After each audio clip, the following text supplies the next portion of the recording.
설교가 언제부터 시작되었을까 우리가 생각합니다. 예언은 말라기의 선지자에서 그칩니다. 그리고 한 400년 정도 있다가 세례 요한이 이제 다시 와서 그동안은 하나님 말씀이 끊겼어요. 그래서 이제 구약이 그렇게 막을 내리고 이제 신약은 세례 요한이 와서 예수 그리스도의 길을 지름길 첩경을 예비하는 이사야 말씀의 예언에 따라 그렇게 오셨습니다. 이 설교라는 것이 사실상 시작된 것은 예수 그리스도께서 죽으시고 부활하신 소식을 전하면서 설교가 시작됐어요.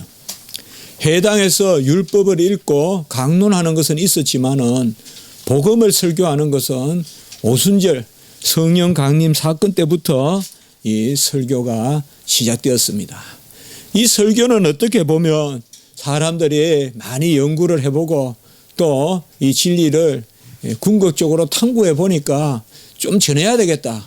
그래서 어떤 동기부여 필요가 생겨서 그렇게 한 것이 아니라 성령을 받으니까 하나님의 큰 일을 방언으로 그들이 각각의 언어로 이야기했어요.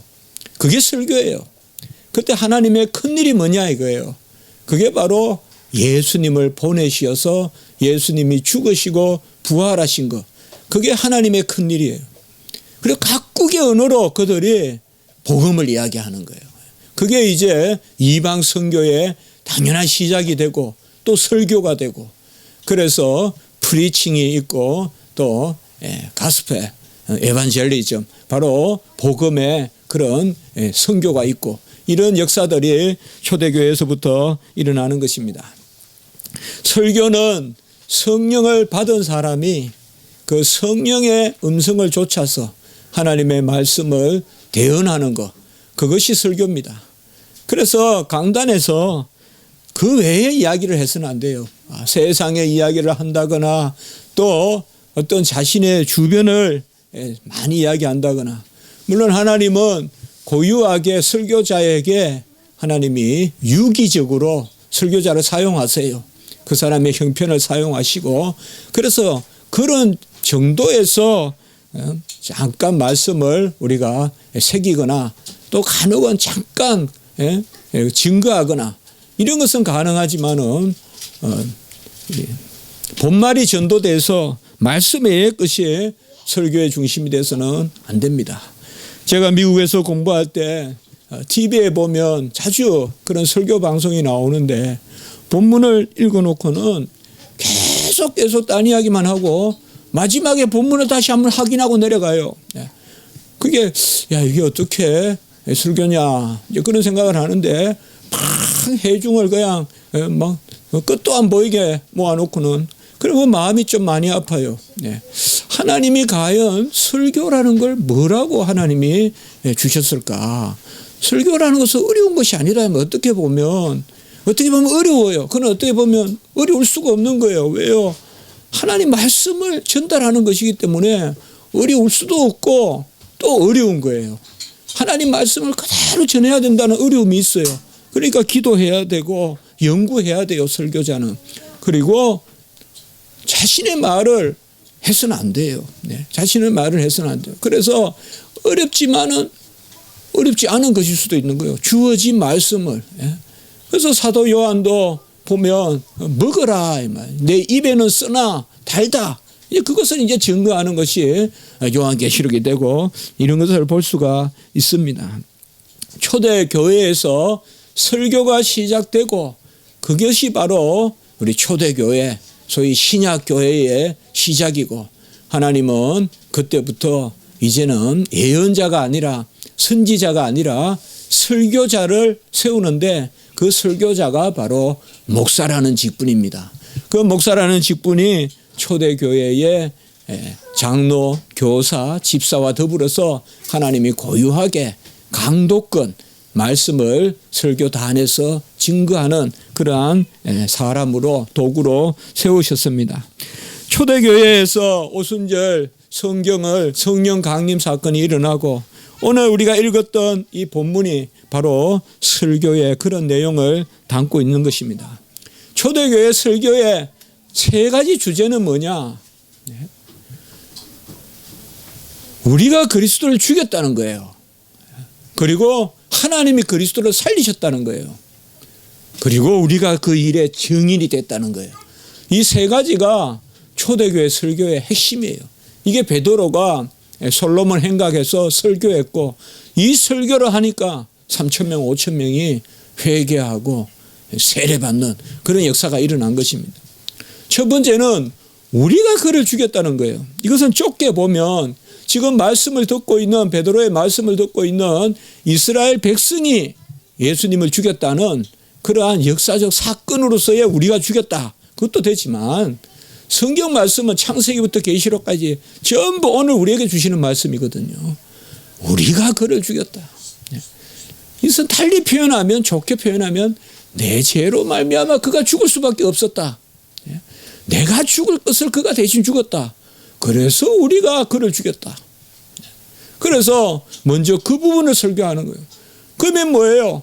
회개가 없을 수가 없죠. 우리가 그를 죽였으니, 우리 죄 때문에 그가 죽었으니 당연히 우리 죄가 보이고 그 가운데 회개가 있고 또 예수 그리스도의 죽음에 대한 그러한 송축이 있는 거죠. 그게 첫 번째 설교. 여러분들께서 설교를 들으실 때 이것을 생각하셔야 돼요. 우리가 그를 죽였다는 것을 설교 때 선포가 되는 거예요. 내 죄로 말미암아 예수님이 돌아가셨다 이 말이에요. 내 죄로 말미암아 그가 온갖 수욕을 당하셨다 이 말이에요. 능력을 당하시고 고난을 당하셨다. 그가 굶주리셨다. 그것을 우리가 알아야 돼요. 두 번째는 하나님이 그를 살리셨다. 이 설교는 부활의 도를 전하는 것입니다. 그래서 사실상 초대교회 설교에 딱 한마디만 하라 그러면 부활의 도를 전했다. 사실 초대교회 우리의 성도님들은 부활에 죽고 부활에 산 사람들이라고 볼 수 있어요. 한번 생각을 해보라고요. 예수님을 따라서 3년 동안 다녔어요. 갈릴리에서부터 온 여자들도 있어요. 예수님이 죽으셨어요. 얼마나 허무해요. 얼마나 힘들어요. 예수님이 사흘 만에 부활하셨어요. 얼마나 기뻐요. 이 전대미문의 사건이 일어난 거죠. 역사에 없는 사건이 일어난 거예요. 죽으신 분이, 그것도 뭐 은밀히 뭐 산속에서 죽었다 살아난 것도 아니고 백주대낮에 다 보는 데서 죽고 병정이 지키는 무덤 가운데서 죽은 가운데 사흘 동안 계시고, 그리고 빈 무덤으로, 그리고 많은 부활의 증인으로. 그래서 두 번째 설교되면 부활하셨다. 우리는 부활절에만 부활을 전해야 되느냐, 또 뭐 사순절 이럴 때만 십자가를, 어떻게 보면 그렇게 원력을 쫓아서 전하다 보니까 로마 캐톨릭 같이 계속 그 절기를 쫓아가다 보면 예수님의 부활은 1년에 한 번밖에 못 전해요. 그리고 예수님의 십자가 죽으심도 1년에 한 번밖에 못 전해요. 계속 다른 거 예전 이야기하고 예전 이야기.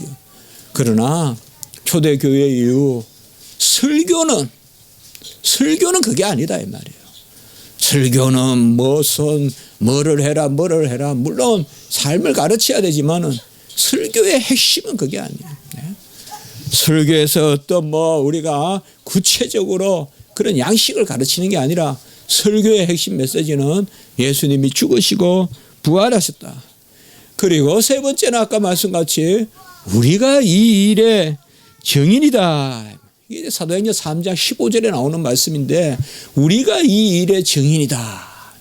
이 말이 뭐예요? 바로 예수 그리스도가 날 위에 죽으셨고 예수 그리스도가 날 위에 사셨고, 이 죽으심과 사심의 능력과 의가 내 안에 나타난다 이 말이에요. 예수님의 부활의 능력이 내 안에 나타나고, 그저 눈으로 봤다는 것이 아니라 예수님이 내 안에 계시기 때문에 증인인 것이에요. 여러분, 눈으로 봤다고 죽을 수 있겠어요? 순교할 수 있겠냐고요? 아니에요. 예수님이 속에 들어오셨으니까 그를 위하여 죽고 그를 위하여 살고 날마다 그를 죽노라고, 아예 죽으라, 죽음을 그냥 날 죽이라 하면서 내놓고 다닌다 이 말이에요. 사도 바울 같은 그런 아주 믿음의 일꾼이 나온다. 우리가 이 일의 증인이다. 바로 마르투스다. 허다한 증인이 있다라고 했잖아요. 바로 믿는 사람들, 구원받은 백성들입니다. 오늘 우리 말씀에서는 이 부활을 우리가 중점적으로 이제 이 말씀에서 살펴볼 텐데, 부활을 생각하면 즉시 죽음을 생각해라. 그 죽음을 묵상하면 부활을 묵상하고, 부활을 묵상하면 죽음을 묵상해라. 죽음이 없는 부활은 없어요. 부활은 다 좋아요. 우리가 여기 이제 한 10리터 되는 그러한 용기에 물을 채워요. 물을 채우라는 그런 일이 있어요. 마지막 10리터 그 다 물을 채우는 게 다 아니잖아요. 9.9리터까지 채워놔야 마지막 그 표면에 물이 딱 차잖아요. 그렇지 않습니까? 그렇거든요. 10리터 물을 채우라 하니까 딱 10리터만 그 위에 쫙 그것만 한 줄만 딱 물을 채우는 게 아니잖아요. 마찬가지예요. 부활이라 그러면 그 밑에 다 들어있어요. 9.999리터를 다 채우고 부활하신 거예요. 그게 바로 죽음이고 고난이고 능력이고 또 모든 율법을 다 지키고, 그래서 10리터를 딱 채우는 거예요. 우리 일에도 마찬가지잖아요. 표면에 드러나는 것만 아니라고요. 제가 설교를 잘 못 전하고 부족하고 또 어둔하고 하지만은, 그러나 하나님이 주의 종을 세울 때 오늘 하루 갑자기 세웠겠어요. 그 9.99리터를 다 채우고 지금 전하게 한다고요. 지금 이제 바깥으로 드러나게 한다고요. 바로 부활이라는 것이 그겁니다. 우리는 이 겨울에 나무들을 보시면 이제 나무가 죽어 있고, 또 나무가 거의 저기 살아있나 싶죠. 딱 이렇게 하면 뚝뚝 꺾이고 말이죠. 그래도 봄에 대지가 이제 물이 올라오고 나무가 이제 물간으로 막 해서 물이 이제 나무도 싹 이제 모습을 보인단 말이죠. 이게 부활의 교훈이라고도 볼 수 있어요. 사실상 부활은 우리 존재의 실체를 보여주는 거예요. 우리가 날마다 죽고 날마다 하나님 앞에서 몸부림치는 것, 그 너머에 부활이 있다는 거예요. 그래서 부활이 우리의 실체고 부활이 우리의 완성이에요. 어떻게 보면 봄의 나무를 보면 겨울의 나무가 보인다 이 말이에요. 겨울의 나무만 가지고는 우리가 헤아릴 수가 없어요. 그러니까 겨울 나무도 함부로 꺾지 마세요. 제가 우리 장모님 산소 갔다가 그 뒤에 나무가 항상 좀 그래서 탁 나무를 꺾었는데 좀 미안하더라고요. 저는 겨울 나무라 그냥 죽은 나무인 줄 알았더니 보니까 아니에요. 다 그냥 안 꺾여요. 살아있기 때문에. 살아있는 거죠. 봄이 되면 그 나무가 싹 할 텐데 결국은 그냥 비틀어가지고 끌어버려 말았는데, 사실 부활이라는 것이 바로 그것입니다. 십자가에 못 박혀 죽으시고 장사한 지 사흘 만에 죽은 자 가운데서 부활하셨다. 이것은 우리 교회는 꼭 사도신경을 모든 예배에서 그렇게 고백하고 있지 않습니까? 이 사도신경을 그저 거쳐가는 것이 아니라 우리가 증인이라는 걸 보여주는 거예요. 예수님이 죽으시고 사흘 만에 부활하셨다는 것을 이제 우리가 증인이다. 이게 다 써있다 이 말이에요. 설교에. 그것을 우리가 사도신경에서 고백하는 것이죠. 예수님의 부활은 어떤 관념이라거나 어떤 설화가 아닙니다. 부활과 비슷한 것은 이 세상에 아주 널렸습니다. 무슨 환생이니 재생이니 여러 가지 많습니다. 그러나 이런 것들은 전부 다 눈속임이고 다른 존재로 변화돼서 나타난다는 어떤 윤회니 윤회 사상이니 이는 부활이 아닙니다. 부활은 오직 주님께서 이 땅에 오셔서 죽으시고 그분이 다시 그렇게 살아나신 거예요. 그렇게 살아나신 거예요. 그래서 이제 다시 살아나셨는데 그 부활은 영화롭게 되는 거예요. 죽었다 살아나시는데 영화로운 몸이 되는 거예요. 썩을 것이 썩지 않음을 입고 이제는 영원한 생명의 그러한 영적인 그러한 육체, 그것이 바로 부활이란 말이에요.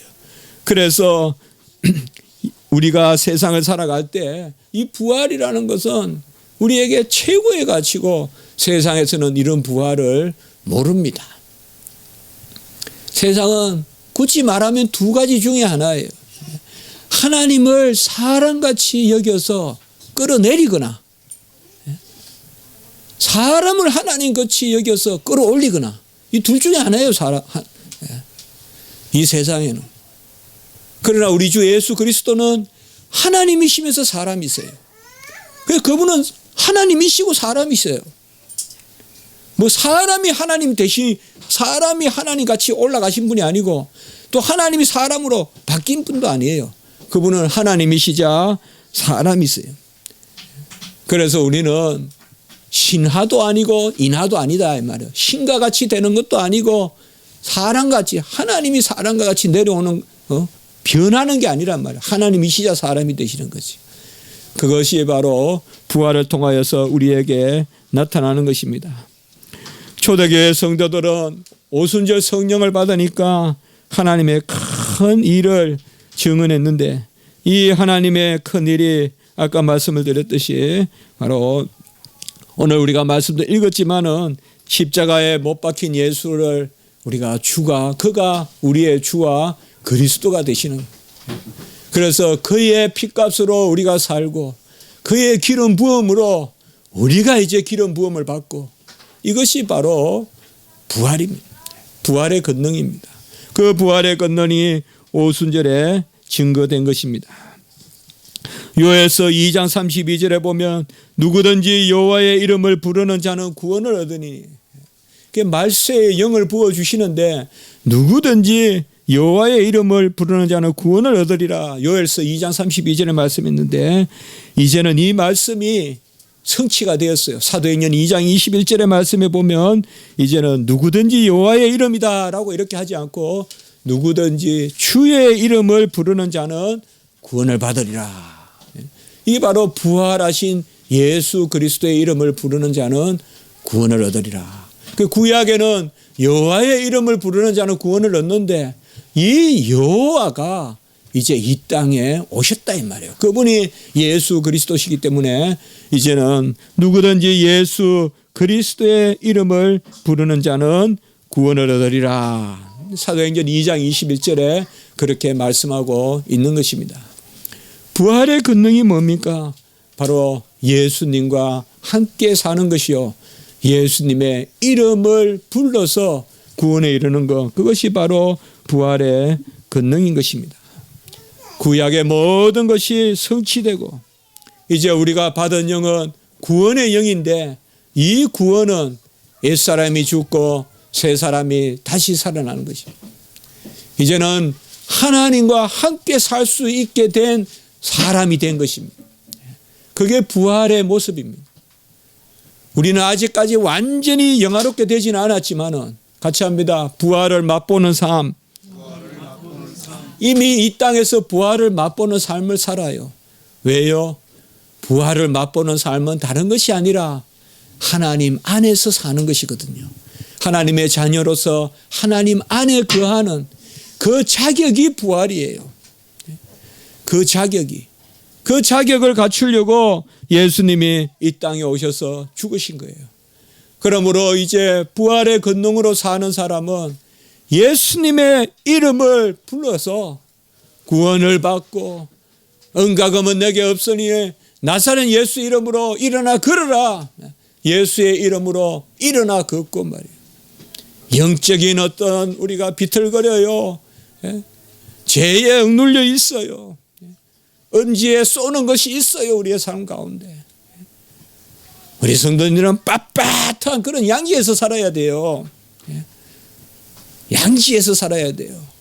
이게 부활의 삶이 그거예요. 부활의 삶이라는 것은 예수의 이름에서 어둠을 이기고 예수의 이름으로 일어나 걷고 예수님이 우리 집에 모퉁이 되는, 모퉁이의 돌이 머릿돌이 되는 거예요. 예수님이 우리 집에 구석돌이 아니라 모퉁이 돌이 되는, 모퉁이 돌이 머릿돌이 되는, 이것이 바로 버린 돌이 머릿돌이 되는, 이런 것이 다 우리의 부활의 삶인 것입니다. 예수님이 죽으시고 부활하심으로 성도들은 예수를 믿되 이제 한 가지를 믿은 거예요. 그거 뭔가 하면 예수님이 이 땅에 오셔서 살과 피로 혈육으로 오신 것이 바로 우리를 위한 것이다. 그것을 성도들이 알게 됐습니다. 그래서 부활의 권능으로, 부활을 믿음으로 성도님들은 예수님의 죽음의 권능을 알게 되었고, 부활의 그러한 믿음으로 예수님의 살과 피가 우리의 양식이요 음료가 된다는 걸 알게 되었어요. 그게 오순절 성령 사건이에요. 오순절에 성령을 받으니까 성도들은 뭘 이제는 아멘하게 되었느냐. 예수님이 그 십자가에서 죽으신, 예수님의 죽으신 살과 피가 그것이 우리의 것이구나. 그것을 알게 되는 것이 바로 부활입니다. 그래서 부활의 신앙은 성찬신앙입니다. 성찬신앙이에요. 예수님이 죽으시고 부활하지 아니하셨다면 예수님의 살과 피가 내 양식과 내 생명의 양식과 갈아지지 않는 생수가 된다고 아무도 믿지 않았을 거예요. 그러나 예수님이 부활하심으로 그 살과 피로 죽으시고 그 살과 피로 다시 살아나셨으므로 이제 우리 성도님들은 예수님의 살과 피가 우리의 영원한 생명의 양식이 된다는 것을 아는 것입니다. 이제는 우리가 그냥 사는 것이 아니요 요한복음 6장 53절 54절에 보면 인자의 살을 먹지 아니하고 인자의 피를 마시지 아니하면 너희 속에 생명이 없느니라. 이것이 바로 부활의 신앙입니다. 우리의 믿음이 어디 있습니까? 우리의 고백이 어디 있습니까? 우리는 예수 그리스도의 살과 피가 내 살이요 내 피요, 인자의 살을 먹지 않고 인자의 피를 마시지 않으면 너희 속에 생명이 없느니라. 그것이 바로 부활의 신앙입니다. 부활은 예수의 살과 피가 그저 죽어 있는 것이 아니라 살아난 거예요. 겨울나무가 아니라 봄나무가 되신 것이에요. 그것이 바로 우리에게 부활의 권능으로 오는 것입니다. 주님이 부활하시고 이제 우리를 위하여 보혜사 성령을 내려주셨기 때문에, 주님이 썩어서 생명의 열매를 맺었기 때문에 우리가 그와 함께 더불어서 영원한 삶을 사시는 것입니다. 밀알이 떨어져 죽지 아니하면 그 밀알은 그저 있습니다. 그것은 산 것도 아니고 죽은 것도 아닙니다. 그러나 밀알이 떨어져 죽으면, 그래서 다시 살아나면 그것은 놀라운 열매를 맺습니다. 그것이 부활의 능력입니다. 우리가 산에 가보면요, 제가 어릴 때 산에 가보면 그래요. 말끔하고 단단한 땅에 자라는 버섯은 다 독버섯이에요. 독버섯은 그런 버섯이에요.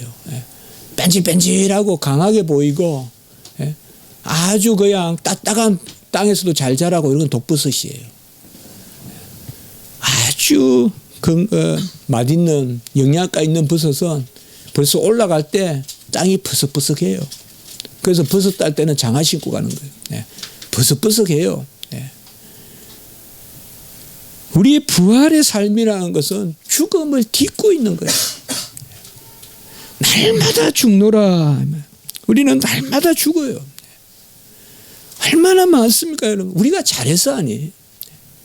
괜히 남한테 시험도 들고 힘들기도 하고. 왜 그렇지 않겠습니까? 왜 그렇지 않겠어요? 괴롭기도 하고 얼마나 힘들어요, 여러분들. 그러나 그것이 끝이 아니에요. 우리가 날마다 죽는 것이 생명을 죽이는 죽음이고, 사망이 우리를 쏘지만은, 죄악이 허물이 우리를 쏘지만은 그것을 이기는 것, 그것이 바로 부활의 삶이거든요.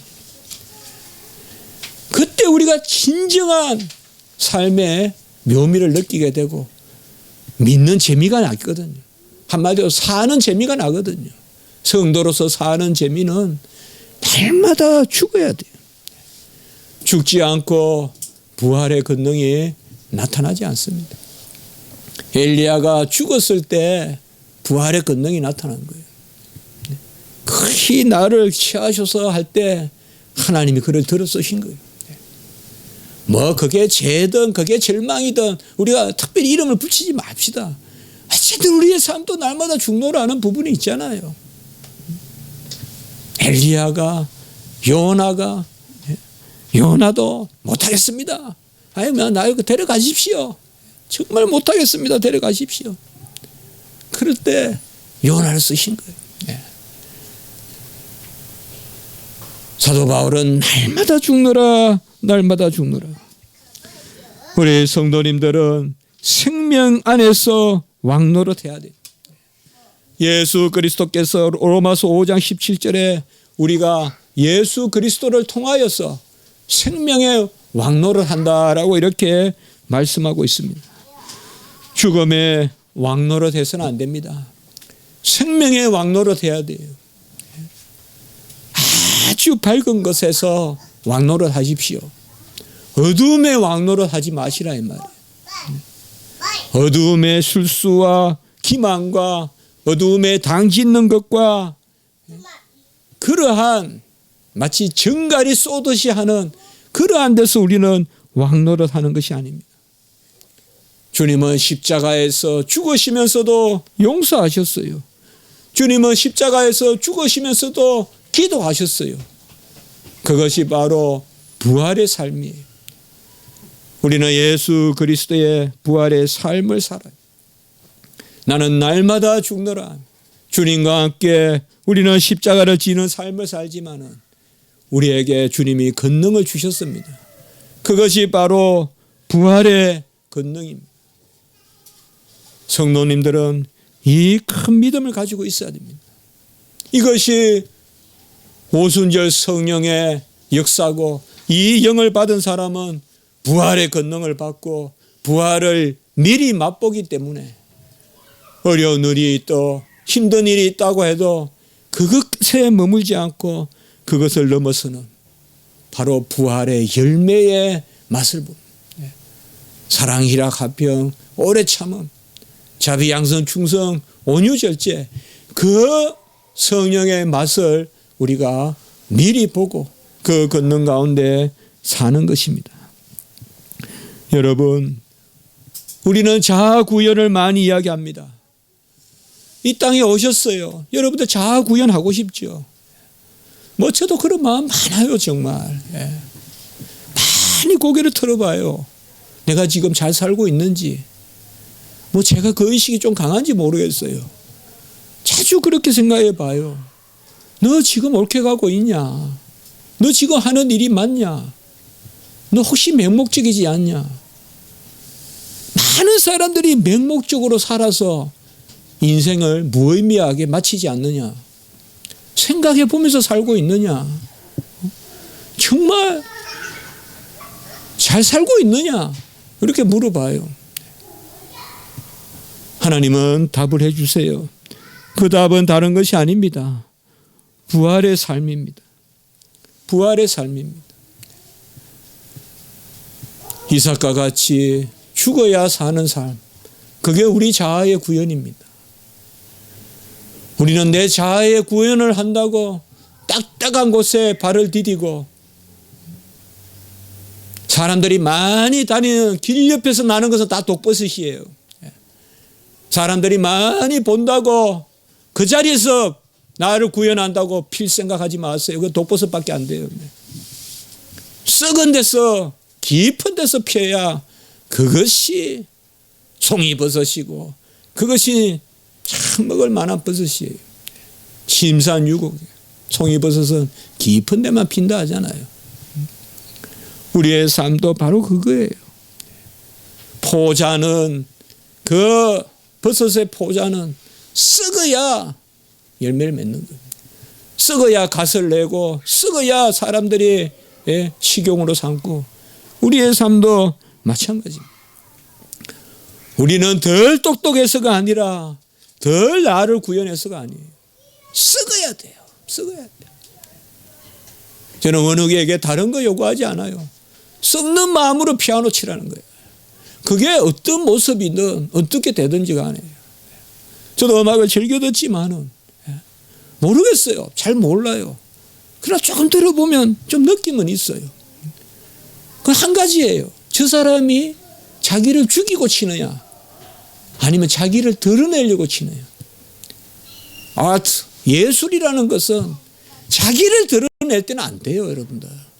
자기를 죽여야. 피카소가 왜 그래 명장이질 압니까? 20대에 벌써 자기를 죽였어요. 제가 피카소 전기를 읽어봤어요. 18, 17대 벌써 자기를 죽이는 훈련을 했어요. 그러니까 명작이 나오는 거예요. 명화가 나오는 거예요. 음악도 마찬가지예요. 자기를 죽여야 돼요. 영적인 사업은 하물며 얼마나 더 그렇겠습니까? 생생하게 내경은 몇 개 가지고 그거 가지고 평생을 울고 먹으려고 교회에 와서 이랬니 저랬니 그런 말로 평생을 울고 먹으려고 그렇게 해서는 안 된다 이 말이에요.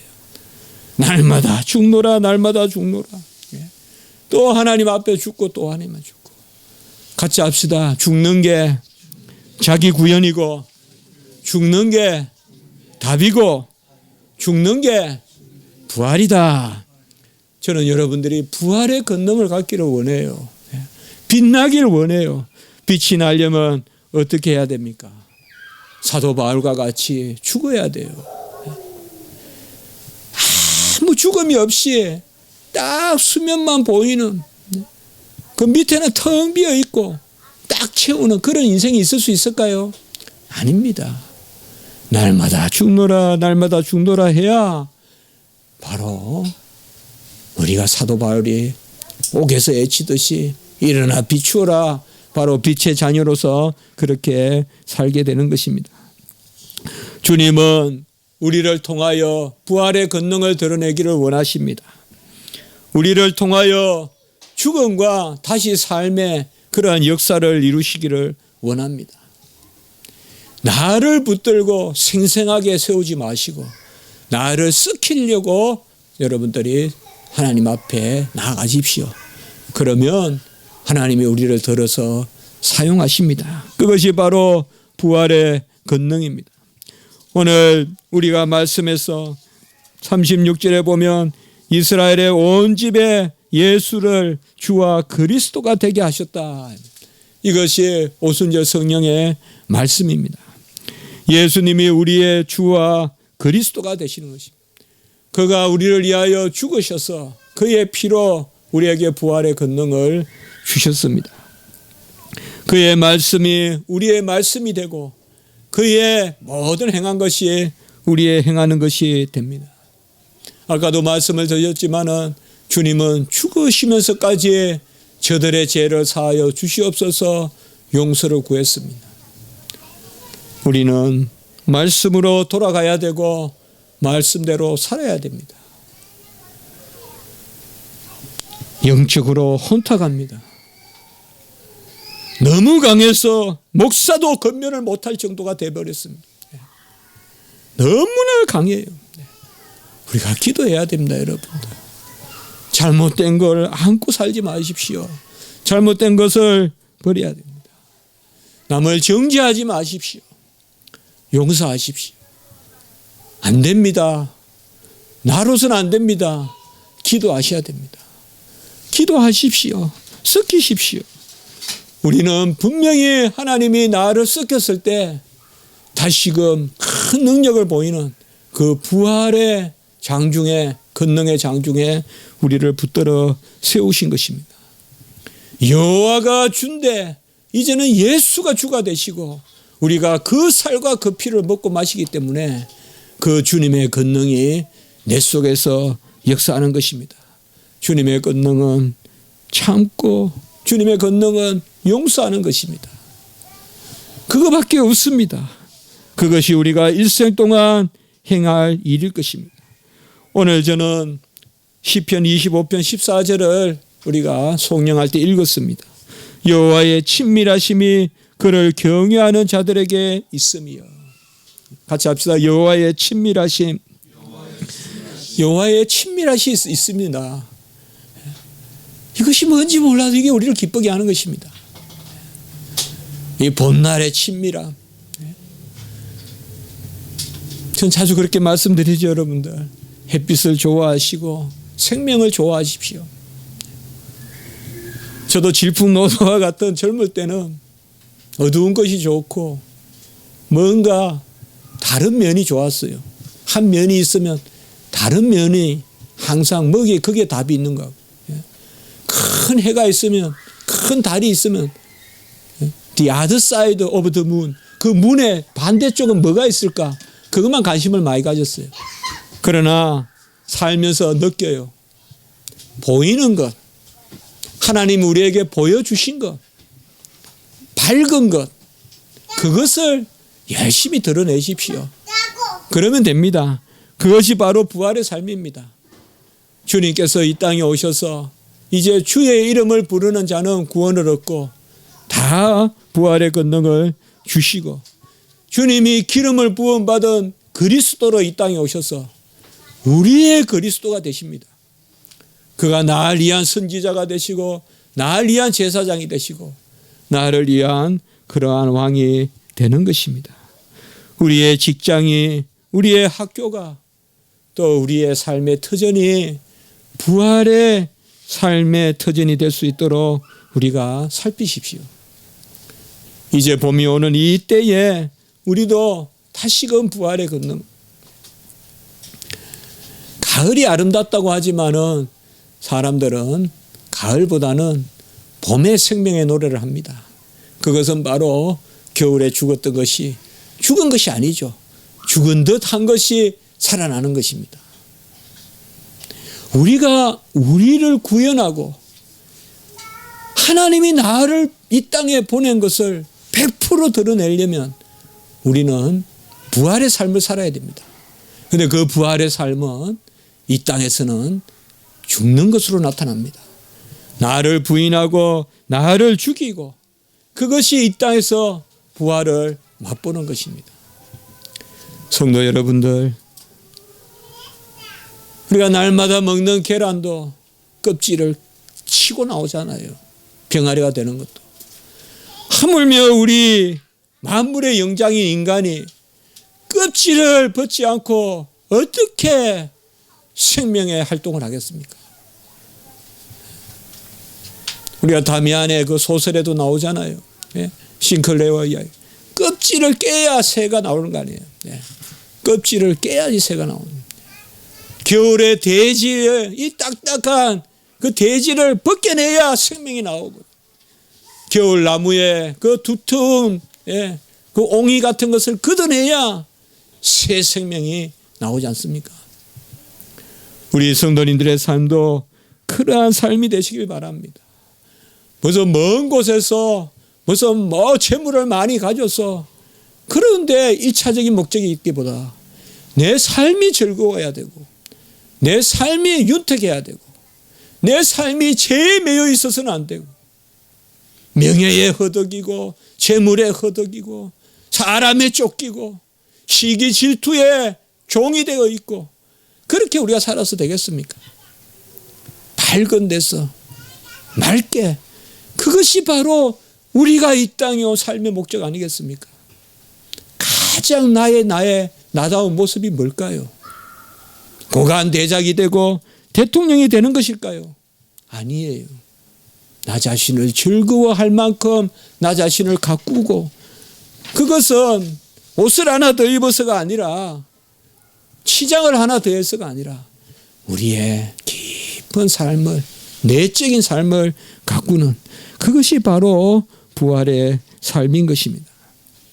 초대교회 터툴리아는 성도의 부활에 전체 구원의 의의가 다 들어있다라고 이렇게 말씀했습니다. 부활 안에 모든 것이 다 들어있습니다. 우리가 그를 못 박아 죽였는데 우리가 그의 죽음으로 부활하게 하신 것입니다. 지금 이 땅에는 부활의 권능이 필요합니다. 너무 얼어붙고 새로운 냉전이니 염려를 안 할 수가 없습니다. 저는 잘 모릅니다. 국제 정치도 잘 모르고, 그러나 기도는 하고 있습니다. 모든 세계의 무기가 지금 한반도로 모이고 있습니다. 선박이 모이고 미사일이 모이고,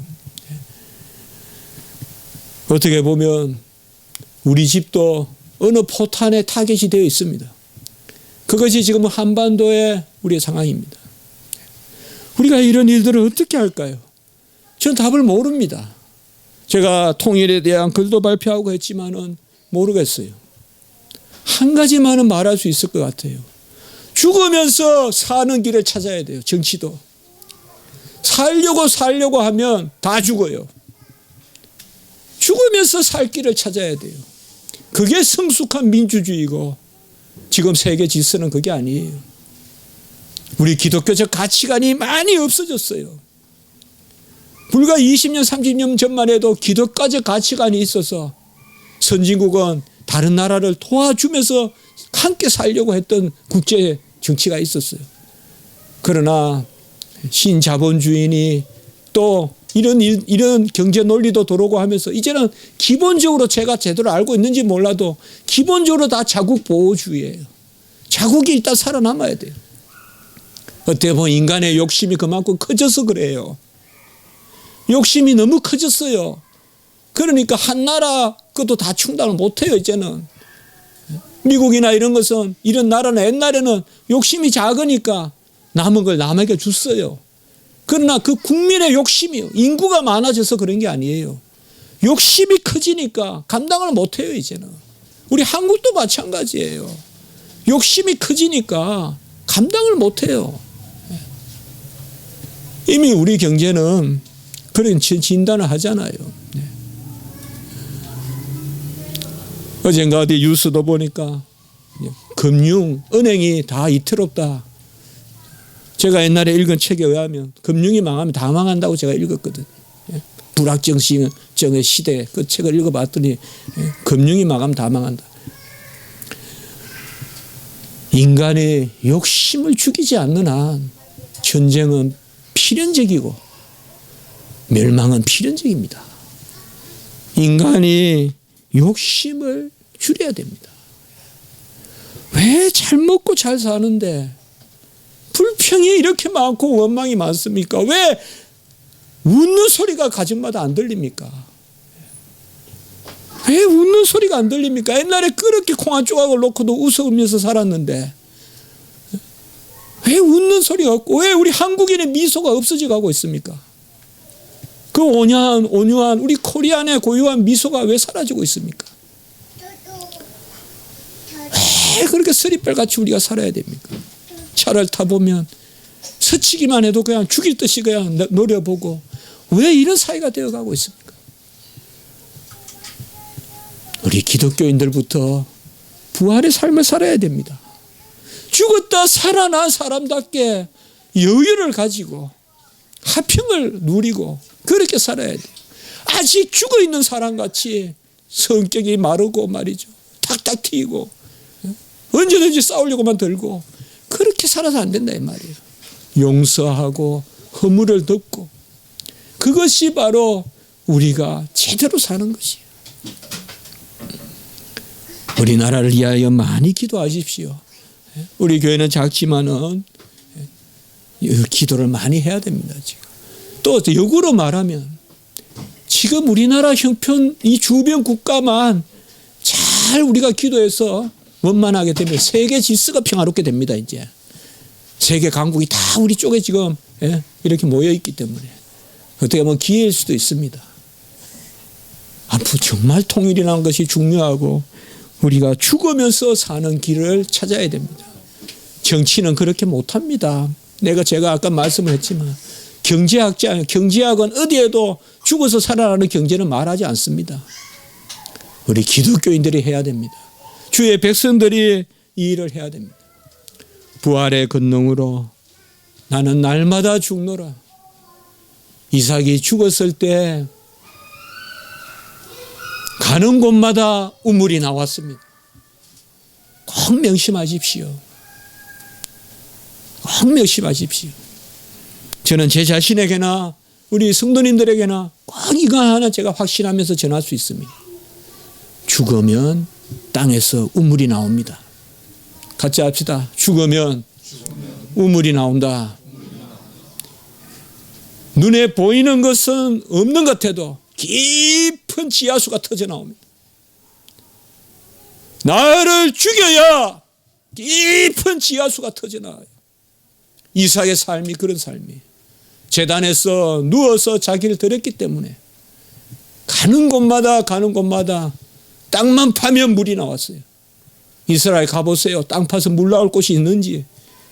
그러나 파는 때마다 물이 나왔어요. 여러분, 절대 남을 이기려 하지 마시고 남을 괴롭히려 하지 마시고 지십시오. 우십시오. 그것이 우물이 나오는 길입니다. 그것이 우리가 제대로 사는 길입니다. 우리 가정에서도 부자지간에도 모녀지간에도 부부지간에도 지십시오.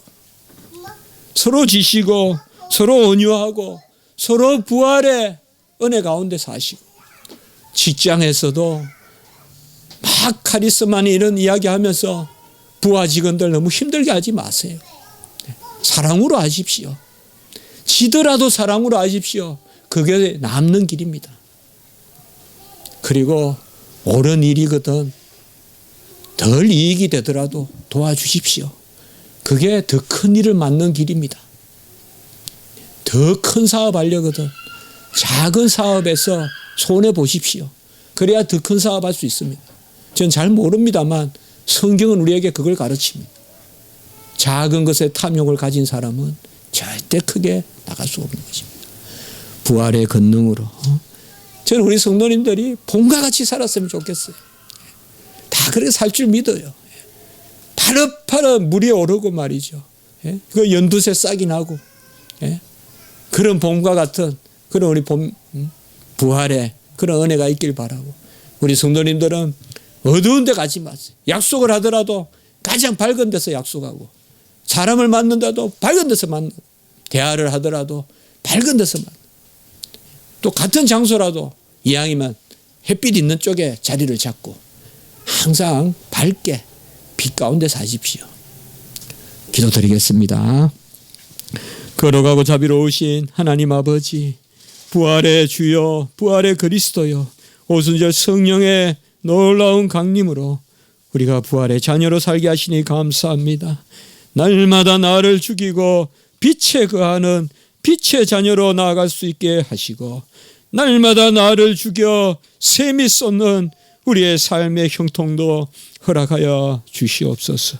우리 한국을 불쌍히 여기시고 북한을 정말 불쌍히 여겨주시고 중국과 러시아와 일본과 미국과 다 불쌍히 여겨주시옵소서. 선진국이 교만하지 말게 하시고 그들부터 핵무기도 버리게 하시고 북한도 핵무기 버리게 하시고 남한이 핵무기 만든다는 이런 망상 갖지 말게 하시고 아버지여 만들고서 끝없이 무기 경쟁하려고 들지 말고 핵무기 없을 생각부터 하는 그 아버지의 나라가 될 수 있도록 인도하여 주시옵소서. 우리 자녀들이 안전하게 살 수 있도록 도와주시옵소서. 구주 예수 그리스도 이름으로 감사하며 기도드리옵나이다. 아멘.